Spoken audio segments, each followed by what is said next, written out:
नमस्कार दोस्तों, स्वागत है आपका हमारे YouTube चैनल जीके राजस्थान पर। नमस्कार।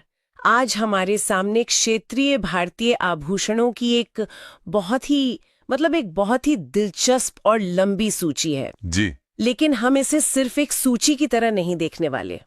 आज हम ये समझने की कोशिश करेंगे कि ये आभूषण क्या ये सिर्फ धातु के टुकड़े थे या पहनने वाले की पहचान, उसकी शक्ति और उसकी आवाज का प्रतीक थे। बिल्कुल। हमारा मिशन इस सूची को शरीर के अंगों के अनुसार व्यवस्थित करना तो है ही, पर हम ये भी जानेंगे कि सर पर पहने जाने वाले शीश फूल और पैरों की पायल के बीच सिर्फ दूरी का ही फर्क था या उनके मकसद में भी जमीन आसमान का अंतर था। ये एक बेहतरीन नजरिया है। तो चलिए इस यात्रा को सिर से शुरू करते हैं। जी हाँ, क्योंकि ये गहने सिर्फ श्रृंगार नहीं थे, ये एक तरह की भाषा थे, एक गैर मौखिक संवाद का माध्यम। एक भाषा? वाह! हर आभूषण कुछ कहता था, पहनने वाले की सामाजिक स्थिति, वैवाहिक जीवन और यहाँ तक कि उसके क्षेत्र के बारे में भी। तो ये सूची उस भाषा को समझने की एक कुंजी है, कह सकते हैं। तो इस भाषा का पहला अक्षर शुरू होता है सिर और मस्तिष्क से। सूची में मतलब 1 दर्जन से ज्यादा नाम है। अरसी, टिमनिया, मादलिया, बोर, बोरला, गोफर्ण, झेला, झिलमिल, लटकन, मेमंद, रखड़ी, शीश फूल, टीका, टीडी बल्को, इतने सारे नाम, वो भी सिर्फ सिर के लिए। ये तो अपने आप में हैरान करने वाला है। बिल्कुल। और ये विविधता ही इसकी पहली कहानी कहती है। ये बताती है कि सिर को कितना महत्व दिया जाता था, क्योंकि ये विचार और पहचान का केंद्र माना जाता था। आप नामों पर गौर कीजिए, बोर या बोरला माथे के बीचों बीच पहने जाते हैं। हाँ, जहाँ बिंदी लगती है। जी, जिसे आज्ञा चक्र का स्थान माना जाता है। तो ये सिर्फ सजावट नहीं बल्कि एक आध्यात्मिक प्रतीक भी हो सकता है। हाँ, और कुछ नाम तो इतने काव्यात्मक है, जैसे शीश फूल। जी। आज के दौर में हम इसे शायद हेड फ्लोरल एक्सेसरी जैसा कोई नीरस सा नाम दे देते, लेकिन शीश फूल यानी सिर पर खिला हुआ फूल, ये नाम ही कारीगर की सोच को दिखाता है, बारे में बताते हैं। अच्छा। झिलमिल शब्द से ही रोशनी में उसकी चमक का एहसास होता है ना? हाँ। कारीगर सिर्फ एक वस्तु नहीं बना रहा था, वो एक अनुभव बना रहा था। एक अनुभव। हाँ, वो सोच रहा था कि जब पहनने वाली चलेगी, घूमेगी, तो ये गहना कैसा दिखेगा, कैसा प्रभाव डालेगा। ये डिजाइन से आगे की सोच है। सिर की इतनी भव्य सजावट के बाद जाहिर है चेहरा अधूरा लगता अगर कानों को नजरअंदाज कर दिया जाता। बिल्कुल। और कारीगरों ने इस पर भी पूरा ध्यान दिया है। सूची में नाम है झेला, अंगोटिया, बाली, झुमकी, कांटा, कर्णफूल, लौंग, मुर्की, पीपल पत्र और टोटी। वाह! यहाँ परंपरा और प्रकृति का एक खूबसूरत संगम दिखता है। झुमकी, बाली और लौंग जैसे डिजाइन तो मतलब सदियों से चले आ रहे हैं। हाँ, आज भी उतने लोकप्रिय है। जी, लेकिन पीपल पत्र जैसा नाम बहुत खास है। यह सिर्फ प्रेरणा नहीं है, ये उस दौर की जीवन शैली का प्रतीक है जहां प्रकृति और इंसान का रिश्ता बहुत गहरा था। सही बात है। आज हम डिजाइन के लिए डिजिटल मूड बोर्ड बनाते हैं, तब उनका मूड बोर्ड उनके आसपास का जंगल, खेत और बगीचा ही होता था। लेकिन मुझे एक बात और दिलचस्प लग रही है। जी। अंगूठिया या टोटी जैसे नाम अब आम नहीं है। क्या इसका मतलब यह है कि आभूषणों की दुनिया में भी एक तरह का सर्वाइवल ऑफ द फिटेस्ट होता है? कुछ डिजाइन हमेशा जिंदा रहते हैं और कुछ समय के साथ गुम हो जाते हैं। ये एक शानदार अवलोकन है। अच्छा। ऐसा बिल्कुल होता है। जो डिजाइन ज्यादा सार्वभौमिक होते हैं, जैसे बाली या झुमकी, वो समय की कसौटी पर खरे उतरते हैं। लेकिन अंगोठिया जैसे नाम शायद किसी खास समुदाय या बहुत ही विशिष्ट पहनावे से जुड़े होंगे। जैसे जैसे वो परंपरा कम हुई, उससे जुड़ा आभूषण भी चलन से बाहर हो गया। अब हम एक ऐसे हिस्से पर आ रहे हैं जिसने मुझे सूची देखते ही चौंका दिया था। दांतों के आभूषण। हाँ। सूची में 2 नाम हैं, चौंप और रखिन। मैं सच कहूं तो ये मेरी कल्पना से भी परे था। ये कितना आम रहा होगा? ये आम नहीं था और यही इसे खास बनाता है। ये असाधारण है। ये सौंदर्य और अलंकरण की धारणा की सीमाओं को तोड़ देता है। मतलब? हम आज शरीर के बाहरी अंगों को सजाने के बारे में सोचते हैं, लेकिन दांतों को सजाना, ये दिखाता है कि उस संस्कृति में शरीर का हर अंग कला के प्रदर्शन का एक कैनवास था। पर ये होता क्या था? सोने की कील जैसा कुछ? जी, संभवतः सोने की एक छोटी कील या पत्ती होती थी जिसे दांत में जड़ा जाता था। लेकिन इसका मकसद क्या रहा होगा? क्या ये सिर्फ एक मुस्कान में चमक जोड़ने के लिए था? सुनने में तो ये बहुत असुविधाजनक भी लगता है। आपका सवाल बहुत गहरा है। इसके दो पहलू हो सकते हैं। पहला, ये निश्चित रूप से समृद्धि और ऊंचे सामाजिक रुतबे का एक बहुत शक्तिशाली प्रतीक था। अच्छा। जब कोई मुस्कुराए और उसके दांत में सोना चमके तो बिना कुछ कहे ही उसका संदेश पहुंच जाता था। और दूसरा पहलू? दूसरा, आराम से ज्यादा महत्व की बात। इतिहास में कई संस्कृतियों में ऐसे श्रृंगार प्रचलित रहे हैं जो असुविधाजनक थे, जैसे कॉर्सेट। हाँ, सही बात है। ये सिर्फ सौंदर्य नहीं बल्कि अनुशासन, त्याग और अपनी सामाजिक भूमिका के प्रति समर्पण का भी प्रतीक होते थे।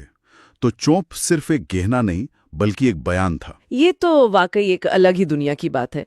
चलिए अब शरीर के उस हिस्से पर आते हैं जहां आभूषणों का हमेशा से एक केंद्रीय स्थान रहा है, गला। जी। और सूची भी उतनी भव्य है। बजंती, झालरा, हंसली, हेमल, हालरा, हालरो। हार, कांठला, कंठी, मंगलसूत्र, मादलियो, टिमणियां, तुलसी और तांती। वाह! इस सूची में हर तरह का आभूषण है, धार्मिक, सामाजिक और सिर्फ सजावटी। तुलसी की माला या तांती का धार्मिक महत्व है। मंगलसूत्र वैवाहिक स्थिति का सबसे बड़ा प्रतीक है। हाँ, वो तो है। लेकिन हंसली या कांठला जैसे नामों पर ध्यान दें, ये अक्सर ठोस, भारी और गर्दन पर टिके रहने वाले गहने होते थे। ये सिर्फ सुंदरता नहीं, एक तरह की शक्ति और दृढ़ता का भी एहसास कराते हैं। मुझे झालरा नाम से ऐसा लग रहा है जैसे ये कोई झरना हो, कई लड़ियों वाला। बिल्कुल, नाम ही उसकी भव्यता का अंदाजा दे रहा है। और आपने एक और दिलचस्प बात पर शायद गौर किया हो, टिमणिया नाम सिर के आभूषणों की सूची में भी था। हाँ, मैंने भी ये देखा। और यहाँ गले की सूची में भी है। मुझे लगा कि शायद ये कोई सेट होगा। ये एक बहुत अच्छी पकड़ है।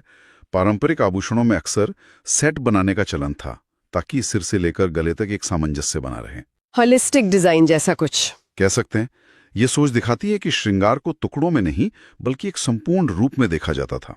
गले से अब हम हाथों की ओर आते हैं, जहां उंगलियों से लेकर बाजू तक हर हिस्से के लिए कुछ न कुछ है।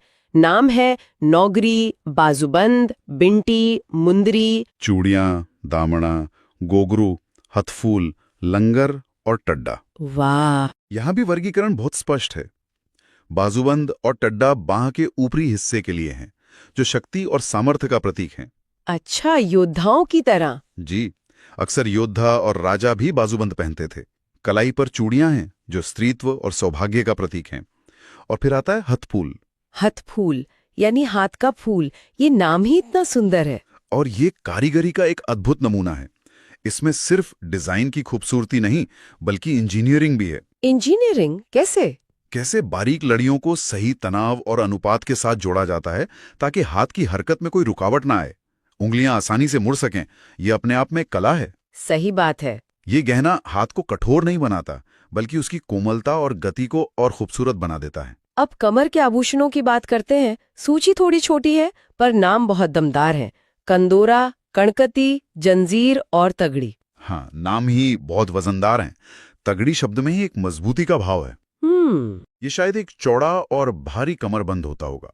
कमरबंद सिर्फ साड़ी या लहंगे को संभालने के लिए नहीं थे, वे शरीर के केंद्र को परिभाषित करते थे, उसे एक आकार देते थे। जी, ये पहनावे को एक शाही और संपूर्ण रूप देता था।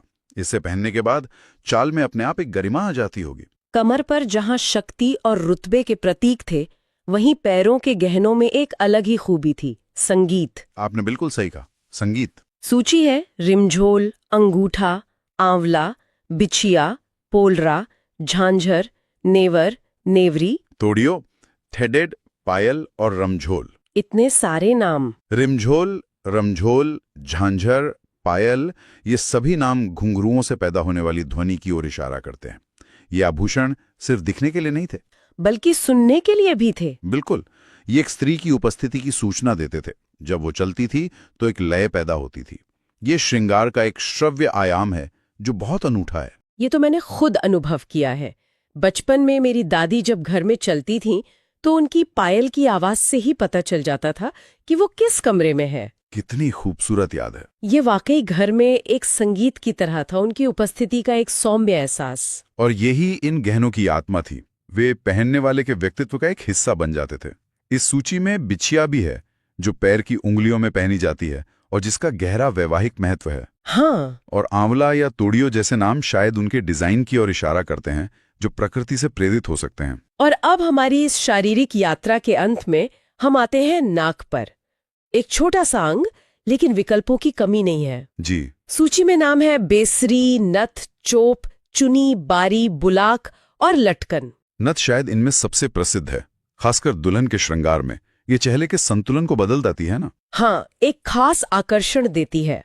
जी, लेकिन बुलाक भी एक अनोखा आभूषण है जो नाक के बीच के पर्दे में पहना जाता है और नीचे होंठों तक लटकता है। अच्छा, वो ये चेहरे के एक ऐसे हिस्से पर ध्यान खींचता है जिससे आमतौर पर नजरअंदाज कर दिया जाता है।